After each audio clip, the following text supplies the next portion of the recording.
بسم الله الرحمن الرحيم.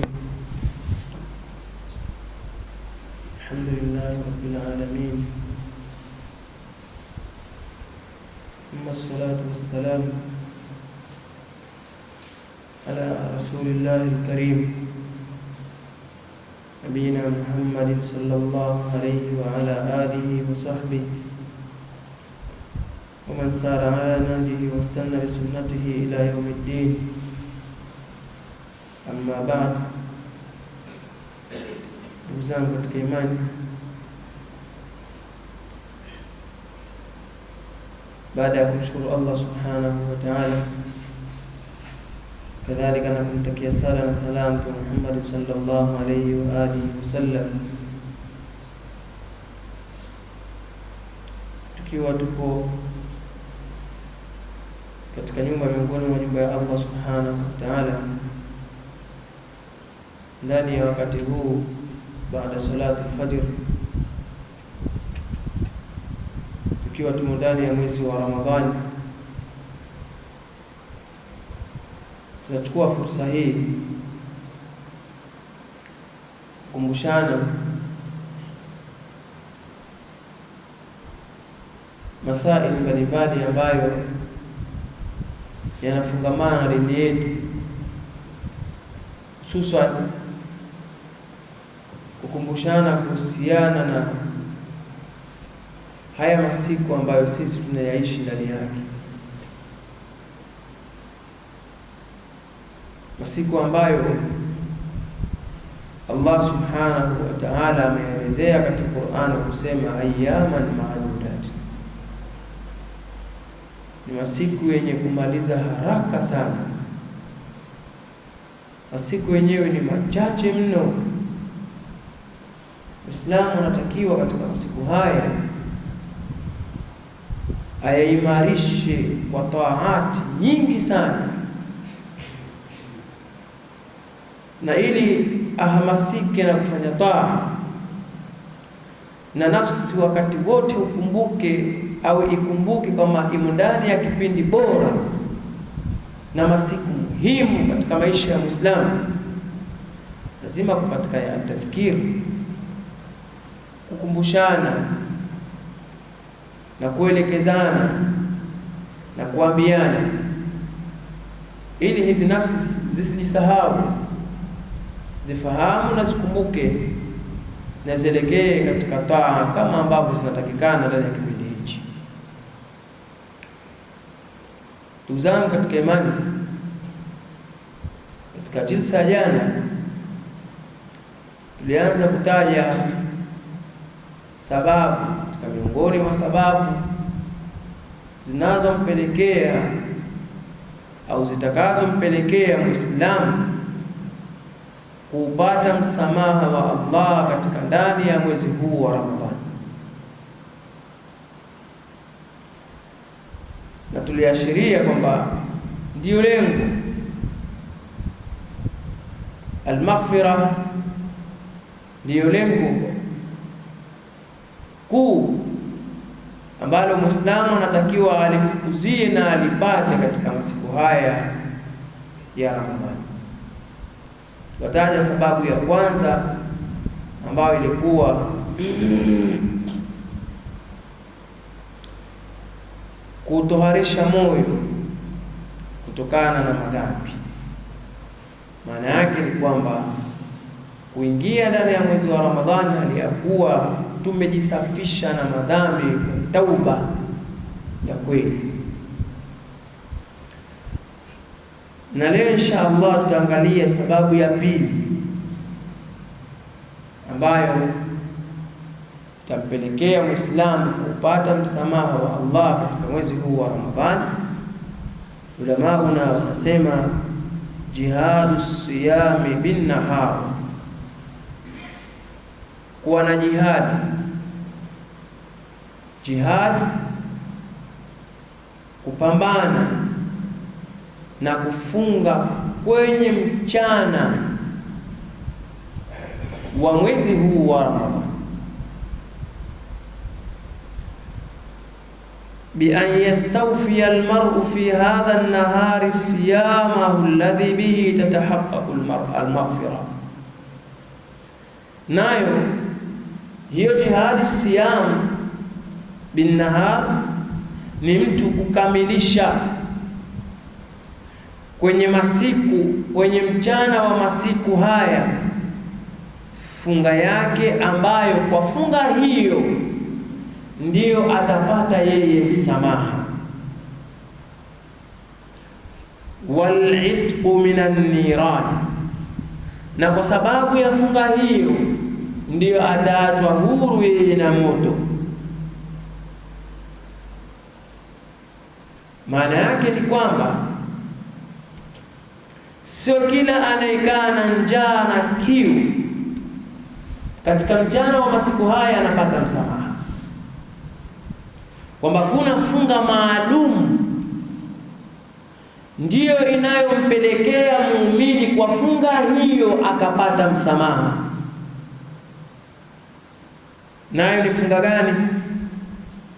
Sheikh anasema wa huwa siyamu alladhi, nayo hiyo ni ile funga ambayo yamna'u as-sa'ima fudula al-kalami,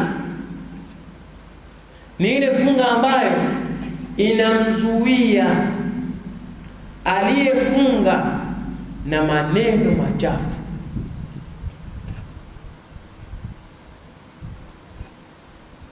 Wasama, kadhalika na kusikiliza maneno machafu. Walbasar, kadhalika kuangalia mambo machafu. Walmakasib almuharrama, kadhalika inamzuia yeye na kuliendea chumo la haramu. Wayamna'uhu ash-shahawati min at-ta'ami wash-sharabi wan-nikahi, nayo ni ile funga ambayo inamzuia yeye na matamanio ya kutamani kula, kadhalika na kunywa, kadhalika pia na kukutana na mke wake. Wa qabla dhalika bi an yamna'ahu hadha as-siyam min al-muharramati wash-shahawati, na kabla ya hapo hii funga imeshamzuia kutokana na mambo yote yaliyoharamishwa, pamoja na mambo yote ya kimatamanio. Thumma yakunu sababan liiqbalihi ala rabbih, kisha funga hii wakati wa mchana akiwa amefunga, na hii funga ikawa yeye ndio sababu ya kujizuia na maneno machafu, kuangalia vitu vya haramu, kusikiliza yaliyoharamishwa, inakuwa sasa funga hii ni sababu ya kumfanya yeye akakimbilia kwa Mola wake bil adhkari wat ta'at. Badali yake sasa mdomo wake hautamki machafu, unatamka nini? Adhkar.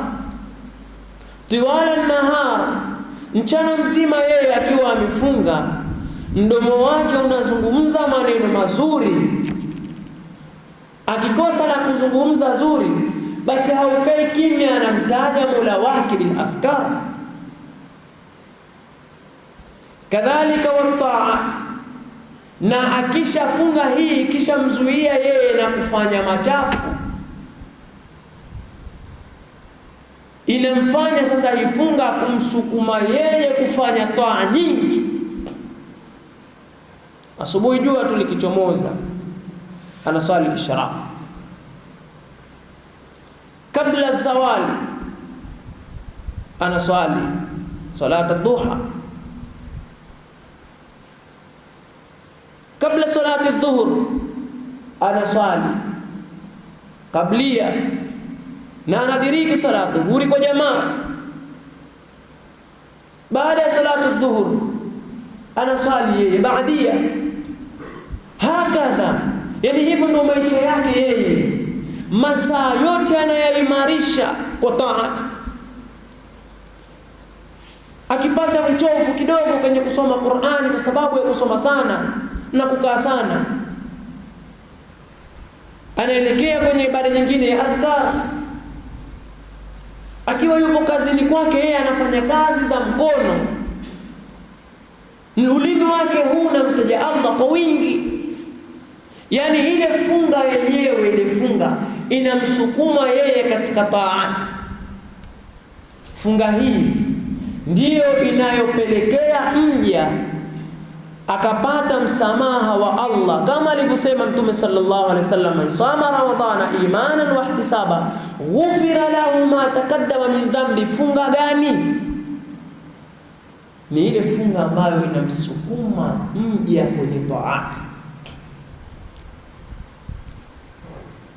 Fa idha istakmala almar'u shuruta hadha as-siyam, mwanadamu sasa akikamilisha hizi sharti za hii funga, allati yukaffiru Allahu ta'ala biha al-khataya, funga ambayo Allah kwa funga hiyo ndiyo hufuta madhambi, kana saumuhu sababan lilmaghfira.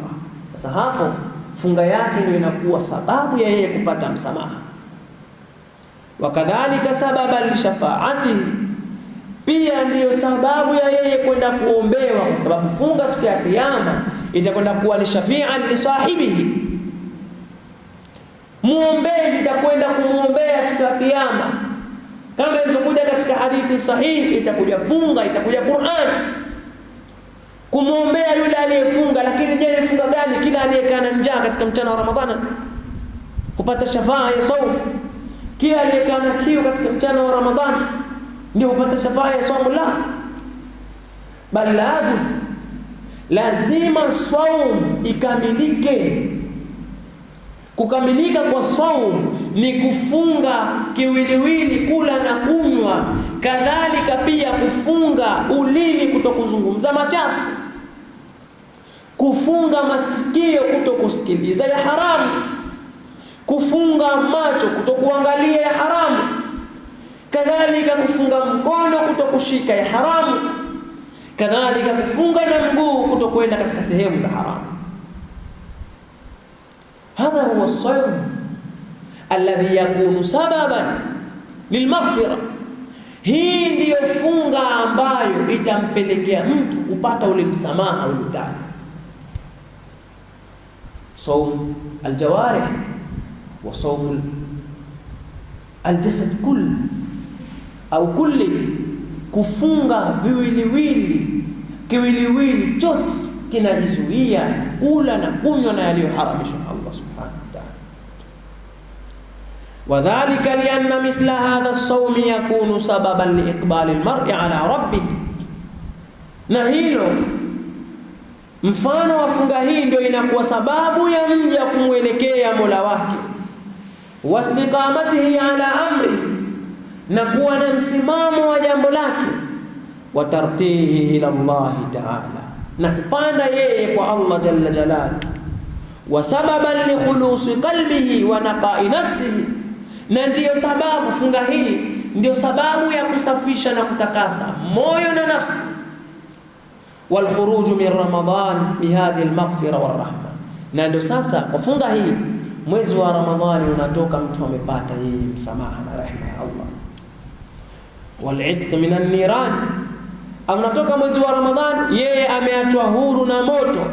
Wa illa, shaka anasema, na ikiwa funga haitokamilisha masharti yake, ikawa mtu amefunga tumbo tu basi, au mdomo kujizuia kutia chakula na maji, lakini yakawa maisha yake mengine kama maisha ya kawaida ya siku nyingine, yeye kusengenya ni yeye, kusema uongo ni yeye, kutusi watu ni yeye, kuchukua mali za watu na kudhulumu ni yeye, ndani ya mchana wa Ramadhani. Shaka anasema wa illa, na ikiwa funga yake haitakuwa kama hivyo, duriba bihi fi wajhi, ukifika wakati wa kufutari jua limezama, hii funga hii inachukuliwa hii, kisha anapigwa nayo yeye kwenye uso wake, hakula wala hakula. Lakini ukifika wakati wa kufutari ile funga inachukuliwa, kisha duriba bihi fi wajhi, anatupiwa nayo yeye kwenye uso wake, kama dhukira fi swala, kama ilivyotajwa kule katika hadithi. Mtume sallallahu alaihi wasallam akiwa anazungumzia swala ya mtu ambaye ameswali lakini anaripua, anaidonoa ile swala, inafanywa vipi? Anaambiwa dhayyaka Allahu kama dhayyatani, Allah na wewe hivyo hivyo akupoteze kama ulivyonipoteza mimi, na somo ndio hivyo hivyo. Ukifika wakati wa kufutari, mwenyewe anafutari akiona amefunga, kumbe ile somo inamwambia dhayyataka, Allah wewe akupoteze kama dhayyatani, kama vile wewe ulivyonipoteza. Hakunywa wala hakula, lakini somo yake ni mardudu, inarejeshwa. Kwa nini? Lam yastakmil shuruta, hii somo haikukamilisha sharti. Na ndio maana Mtume sallallahu alaihi wasallam katika hadithi sahihi anasemaje, man lam yada qawla zur, mtu ambaye amefunga mchana wa Ramadhani, hakuweza yeye, mdomo wake unamwasha, hakuweza kuacha maneno machafu, matusi, mizozo na migombano, hakuweza wala amala bihi, na kufanya matendo machafu na mabaya katika mchana wa Ramadhani, falaysa lillahi haja, mtu huyu hakuna haja kabisa fi ayyana ta'amahu wa sharabahu, kuacha yeye chakula chake wala kinywaji chake. Maana yake nini? Ujira wa saumu hana, wala malengo ya saumu hata yafikia. Kitakacho tu basi patikana kwake kwa saumu hiyo, itakuwa ile taklifu imeshaondoka kwake yeye. Taklifu ya kufunga imeondoka, lakini ujira hasa wa saumu yeye hana. Maana yake ni kwamba ile athari inayotarajiwa ya saumu kwake yeye haitopatikana. Taka basi ametekeleza wajibu, khalas intaha al-amr. Lakini athari ya saumu kwa mtu ambaye amefunga kwenye mchana wa Ramadhani, kisha asiweze kuuzuia ulimi wake na fudula kalam, maneno machafu ya arupokwa tu. Ndugu zangu katika imani, hii saumu hii Allah katuletea kwa ajili ya kuzitakasa nafsi zetu na kusafisha ndimi zetu na viungo vyetu vyote kiujumla. Lidhalika fa inna ramadhana lam ya'ti liyamna al-mar'a nafsahu at-ta'ama wash-sharaba fi an-nahar. Kwa hilo hii funga haikuja kumzuia mtu nafsi yake na chakula na kunywa katika mchana wa Ramadhani. La, haikuja kwa lengo hilo, kwamba imekuja somo kwa ajili ya wewe kuzuiwa na kula na kunywa katika mchana wa Ramadhani. Hapana. Thumma idha aftara idha bihi yu'awidhu ma kan, kisha akishafuturu tena yeye anarudi kule kule alikokuwa. Thumma idha jaa ila suhurihi yazdadu nahba au tahma, kisha ukifika wakati wa kula daku anazidisha yeye, anajaza yeye tumbo lake, anazidisha kula.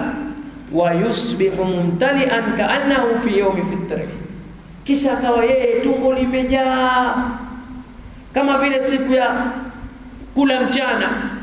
Fala yakun sawmu fitrihi wa yawmu siyamihi sawa, isiwe mtu huyu siku ya kufunga kwake na siku ya kula mchana ni sawa. La fi aklihi wala fi shurbihi. Yani wewe unatakiwa utofautike Islamu, zile siku za kula mchana na masiku haya ya Ramadhani kwa kuna tofauti, kuanzia kwenye ile kula kwako, yani ulaji wako wewe, masiku ya kula mchana, masiku haya kutofautike. Sio umefika wakati wa kufutari unajaza tumbo, umefika wakati wa kula daku unajaza tumbo. Mchana wa Ramadhani ulikuwa ukilala sana na usiku wake, kama ulivyokuwa ukilala mchana wa masiku ya kula mchana na unalala sana masiku ya kula mchana, mausiku ya kula mchana. Hapana, kusiwe sawa kati ya kula kwako mchana wa Ramadhani, masiku ya Ramadhani, na kula kwako katika masiku yasiyokuwa ya Ramadhani, kutofautike. Umefika wakati wa kufutari, kula size chakula kidogo tu ambacho cha kuweza kusimamisha mgongo wako. Umefika wakati wa kula daku, kula size ya chakula Sio ndio umeruhusiwa kula na ukajaza tumbo nini? Huu mwezi huu wa Ramadhani haukuletwa kwamba watu waje wakusanye vyakula vingi kwenye iftari na kula daku. Hapana. Shaka wanatuambia an-nabii lam yakun kadhalika, mtume yeye hakuwa hivyo, kwamba maisha yake ya mwezi wa Ramadhani katika kula na kulala ni sawa sawa na usiku mwingine. Hapana, bali maisha yake mtume ya mwezi wa Ramadhani na maisha ya nje ya Ramadhani yalitofautika, kwenye kula kwake na kwenye kulala kwake yalitofautika kabisa. Kwenye kula yeye alikuwa akila milo miwili, tena midogo sana, baada ghurubi shams na kabla tulu'i al-fajr. Wakati wa iftari kidogo tu خلاص, na baada ya kabla ya kuchomoza alfajiri daku kidogo tu basi خلاص. Sio Muislamu ajaze tumbo, bali Mtume sallallahu alayhi wasallam innahu kana idha ata ahlahu, bali Mtume alikuwa anapokuja nyumbani kwake, falam yajid ta'aman wa sharaban qala, akikosa yeye chakula na akakosa yeye kinywaji anasema inni saim, mimi basi leo nafunga. Kama hamuna chai basi mimi nafunga. Hakadha kana nabii sallallahu alayhi wa alihi wasallam, hivi ndio kwa Mtume. Ala khilafi ahwalina al-yawm, tofauti kabisa na hali zetu sisi leo. Fanataaraku wa natashajaru, leo sisi tunapigana, leo sisi tunagombana. Wayantadhiru kullu minna al-asnaf al-ma'duda, tena mtu akiwa amefunga anasubiri kila mmoja sampuli na aina tofauti za chakula, liyakulaha wa yamtali biha, ili apate kula na tumbo lipate kujaa.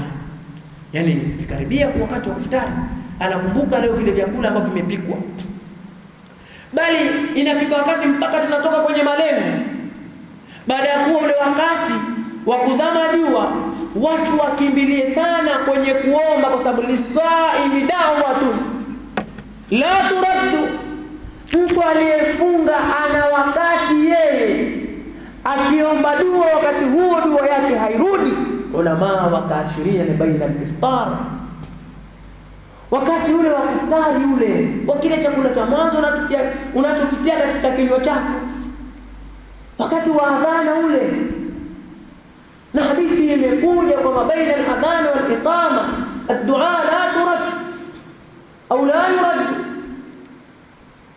Ule wakati kumbe watu walikuwa wajifikirishe, mimi nitamuomba nini leo Mola wangu, nitafanya kung'aniza kitu gani kwenye dua. Sasa akili inatoka, kwa sababu imekaa muda mrefu, tumbo limekosa njaa, limekosa kula, lina njaa, inafikiria zile asnaf, aina ya vyakula vilivyopikwa nyumbani. Sasa laysa hakadha kana nabii sallallahu alayhi wa alihi wasallam, tusalama hakuwa hivi. Shaka anasema mtu anakumbuka vile vyakula vilivyopikwa, kisha akifika nyumbani anakwenda kujaza tumbo lake, hata idha jaa alqiyam jaa mutaakhiran, mpaka sasa ukifika wakati wa swala ya tarawih anakuja hali ya kuwa amechelewa. Kwanza swala ya isha hapati jamaa, na swala ya tarawih pia anakuja amechelewa. Hata idha dakhala alqiyam, mpaka yeye tena akishaingia amekuja amechelewa kwa sababu ya shibe. Halafu pia akishaingia katika swala, fa inma hiya al'adu riyadiyya, kwake yeye ni kama vile mchezo wa mazoezi basi. Yani yeye ameingia katika swala tarawih, unamwona yuko mko pamoja naye, lakini kumbe yeye akili yake haipo kabisa kwenye swala, yuko ndani ya mazoezi. Kivipi? Kwa sababu khushu haipo, haiwezi kupatikana khushu ile hali tumbo limejaa. Fikra ya kufikiria yale maneno yanayosoma maneno ya Allah, yeye haipo kabisa, fikra iko mbali. Usingizi yeye unamnyemelea, anasinzia kwenye swala. Kwa nini? Kwa sababu ya shibe kubwa aliyonayo.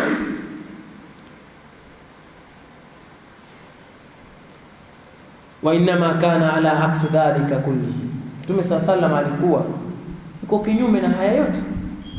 Idha lam yajid at-ta'ama wash-sharaba yaqulu inni sa'im. Mtume alikuwa akikosa chakula, akikosa kinywaji katika masiku ya kawaida anasema mimi nimefunga. Falam takunil qima lit-ta'ami wash-sharabi, idhan ile kula na kunywa kwa mtume kulikuwa hakuna thamani kabisa, kwa kweli ilikuwa hakuna. Maana yake nini? Maana yake ni kwamba sisi tusione kukaa kwetu na njaa huku mchana wa Ramadhani wote thamani yake ipo kwenye wakati wa kufutari kukusanya vyakula vingi. Hapana, thamani haipo kwenye vyakula. Na ndio maana hukuta ulama wa Islam wanataja zile hikam au fawaid zinazopatikana kwetu sisi wakati sisi tukikaa na njaa. Achia mbali zile thawabu ambazo zinapatikana, achia mbali ule maghfira ambayo unatarajiwa kwa mfungaji, bali kuna faida nyingine za kiimani ambazo zinapatikana kwa mfungaji. Miongoni mwa hizo wanasema tadyiqu majra ash-shaytan li tazkiyati nafs. Vile wewe ukikaa na njaa, ndugu yangu Muislamu, wakati wote wa mchana au kuanzia alfajiri mpaka magharibi, kuna faida inayopatikana kwenye kiwiliwili chako na kiimani. Faida gani? Kwamba zile njia anazompitia shaitani mwanadamu zinabanwa, zinakuwa ni finyu. Shetani anapata tabu sana kuzipita zile njia wakati wewe ukikaa na njaa. Halafu sasa akishapata tabu, tazkiyatu nafsi yako inatakasika, kwa sababu shetani hapati kuingia ndani. Sisi tunafahamu kwamba shaitani yajri min ibni adam majra ad-dam, kama ilivyokuja katika hadithi ya Mtume sallallahu alayhi wa alihi wasallam. Shetani anamtembea mwanadamu kwa ndani ya kiwiliwili chake, kwenye sehemu zile zinazopita damu, na yeye ndo anamtembea huko. Sasa akisha kutembea sehemu hizo, inakuwa wewe ni wepesi kukontroli, ni wepesi kukupelekesha wewe, na unakuwa ni mzito sana kuizuia nafsi yako, ukashindwa wewe ukamshinda shetani, kwa sababu yeye anakutembea katika sehemu ambayo damu yako ndio inatembea na yeye anapita humo. Sasa ukifunga, ukikaa na njaa, huu mwili unakuwa ni dhaifu, shetani anakosa njia za kukutembea wewe, anapata tabu sana. Fasiyam min ahammi asbabi tazkiyati nafsi, funga ni sababu muhimu ya kusafisha nafsi. Liannahu yadhiqu majra ash-shaytan, kwa sababu funga inafinya yale mapito, zile njia anazopita shetani. Fa shaytani yajri bin ibn adam majra ad-dam, kwa sababu shetani anamtembea mwanadamu katika zile sehemu inayopita damu. Bimaana, maana yake nini? Annahu yuwaswisu lahu wa yahmiluhu ala al-ghafla. Shetani siku zote akishamtembea mwanadamu katika sehemu hizo, anamtia wasiwasi na anampeleka yeye kwenye kughafilika, wa ala al-bu'di, na anamweka mbali yeye na taa, wa takasuli an taa, na anakuwa yeye mzito wa kufanya taa, wa ala al-bukhli bimalihi wa nafsihi. Tena shetani akishapita katika sehemu hizo, anakuwa mwanadamu ni mbakhili wa nafsi yake na mali yake. Wa yuzayyin lahu al-wuqu'a fi al-ma'siyah, na anampambia yeye kuingia katika maasi wal wuqu'a fi al-makruh, na kuingia katika mambo yenye kukerehishwa. Wa huwa mulazimun lahu, na shetani anamtembea yeye wakati wote, hafarikiani naye. La yafturu anhu, tena hatoki. Wala yamullu min ighwaihi, wala yeye hatoki yeye katika kumpoteza mwanadamu. Sasa ikija saumu, ukifika mwezi wa Ramadhani, fasiyamu yasuddu almanafidha allati yadkhulu minha ash-shaytan. Ile funga, wewe ukifunga, inakuja kuziba, yasuddu, inakuja kuziba almanafidha, zile sehemu anazopenya shetani. Wayajri fiha min ibn adam, na zile sehemu anazotembea mwanadamu. Fayudayyiqu tilka almajra, tena zinakuwa finyu zile njia. Hatta idha kharaja almar'u min Ramadan, mpaka anapotoka sasa mtu kashamaliza kufunga mwezi wa Ramadhani, daqat majra ash-shaytan fi jismi, zile njia anazotembelewa na shetani kwenye kiwili chake zimekuwa finyu fi qalbi, na kwenye moyo wake, wa fi badanihi, na kwenye kiwiliwili chake, wa kana aqalla tibaan lishaitani. Tena mwanadamu huyu anakuwa ni mchache sana wa kufuata matamanio ya shetani, yani ni mara chache sana kughafilika yeye na taa. Kwa nini? Kwa sababu ameshaziziba zile njia za kutembea shetani kwenye kiwiliwili chake, akapata yeye kumshawishi na kumzaini yeye kufanya maasi. Wa kana aqalla tibaa liwaswasatihi wa khatarihi, na anakuwa mtu huyu ni mchache sana wa kufuata wasiwasi wa shetani na hatari yake. Wa kalla dhalika fi nafsihi fazadat maani taa, hilo sasa linakuwa ni mara chache kutokezea kwenye nafsi yake kumfuata yeye matamanio ya shetani. Sasa ikiwa hayapatikani kufuata matamanio ya shetani, kitakachokuja nini? Zadat maani taa, ile maana ya utiifu ndio inazidi, wal iqbali ala Allah, na kumwelekea kwa Allah. Wa khaffat fi qalbihi almaani sayyi'a allati yuaniha, na inakuwa ni nyepesi kwenye moyo wake maana mbaya za maasi ambazo yeye alikuwa zikimkereketa kabla ya saumu. Fayakunu dhalika sababan li'adami intikasi alhali ba'da Ramadhan. Sasa inakuwa hiyo ndio sababu ya kubadilika kwake hali, ya kutokubadilika hali kurudi kama alivyokuwa baada ya mwezi wa Ramadhani. Ndugu zangu katika imani, ulama wanatuambia inna tarka at-ta'ami wash-sharabi sababun 'adhim min asbabi at-tafarrugh lit-ta'a wa-dhikr. Kuacha kula na kunywa ndiyo sababu kubwa ya Muislamu kupata faragha ya kufanya taa na kumtaja Allah. Na hilo kwa sababu lile tumbo lile, ule utumbo wa ndani ukiwa uko wazi, hauna chakula, ndio unapata wakati wa kufikiria. Lakini utumbo ule wa ndani ukijaa chakula, mtu atalala, fikra zitalala, viungo vitakuwa na uvivu kufanya ibada. Wewe angalia tu, mtu akishiba sana anakuwaje? Anakuwa ni mzito wa kufanya taa. Mtu akishiba sana anakuwaje? Anakuwa ni mzito wa kufikiria, hata fikra zinakuwa ziko mbali. Kwa hiyo huu mwezi huu ni fursa kwetu sisi litaklili taam wa sharab, kupunguza kula na kunywa. Ule wakati wa kufutari jamani, si wakati wa kujaza matumbo. Wakati wa kula daku si wakati wa kujaza matumbo.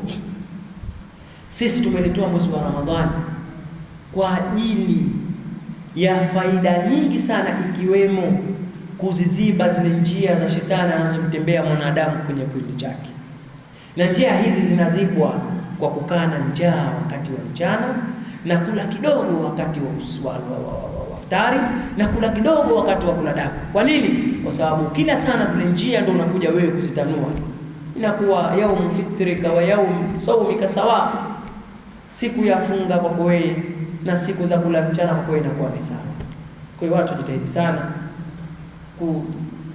kukisia kula chakula cha kiasi, kama ilivyokuja katika hadithi ya Mtume sallallahu alaihi wasallam imekuja kwamba mtu anatakiwa aligawe tumbo lake. Basi ikiwa hakuna budi ndo ale sana, basi yuqassim batnahu ila kam thalatha, hilo tumbo basi aligawe sehemu tatu: qismu li sharabi wa qismu li ta'ami wa qismu li nafasi. Uache sehemu basi ya kupumua, ili angalau upate nafasi nzuri sana ya kutekeleza ibada zako. Leo inshallah tuishi hapa. Katika darasa linalofuata au jinsi linalofuata tutakuja kutaja faida ya pili ambayo inatarajiwa kupatikana kwenye ibada ya somo.